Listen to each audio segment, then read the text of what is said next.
Shani Mastrapa. For my presentation, I picked Romanticism, Baroque, and Renaissance.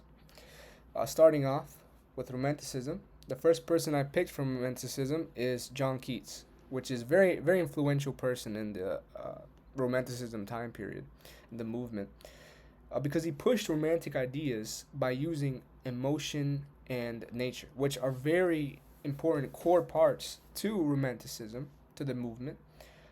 He also wrote, and his writing used personal feeling and imagination, again, which really pushed on the whole emotion part of uh, Romanticism. The next person I picked was William Blake.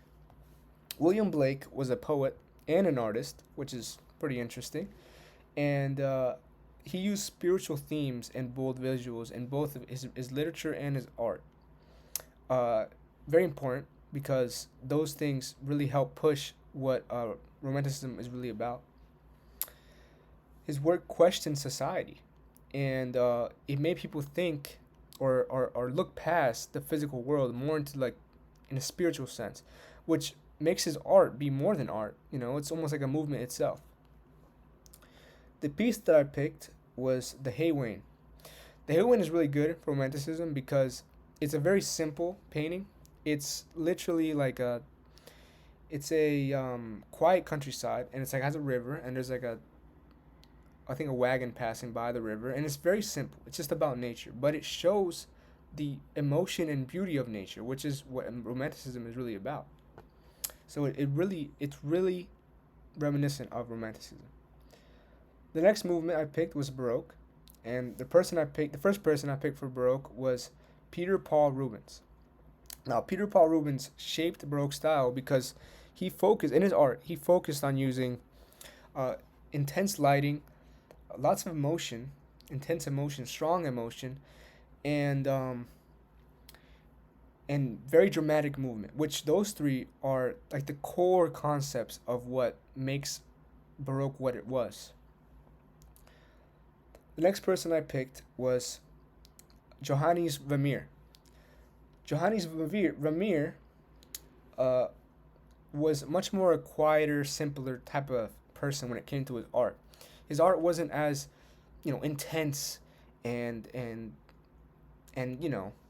when it came to movement and things like that. But he still encompassed the Baroque lighting, like the lighting and the detail, which kind of shows like a softer side of the Baroque time period of the Baroque movement, which is definitely important.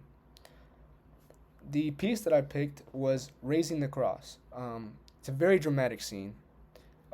It's about Jesus being placed on the cross for his crucifixion, and it has, you know, very intense emotion and strong movements, which again are the core parts of Baroque.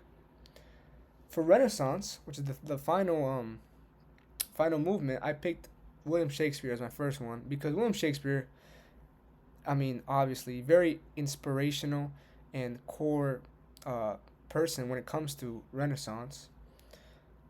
He wrote a lot. He wrote his plays and poems, which very reminiscent of that time period because he used emotion and he focused on personal struggle.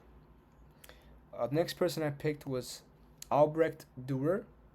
Albrecht Dürer is was very uh, influential in the Northern Renaissance art because he blended science and art together, and he used detailed craftsmanship and new techniques in his art. The piece I picked was Sonnet 18.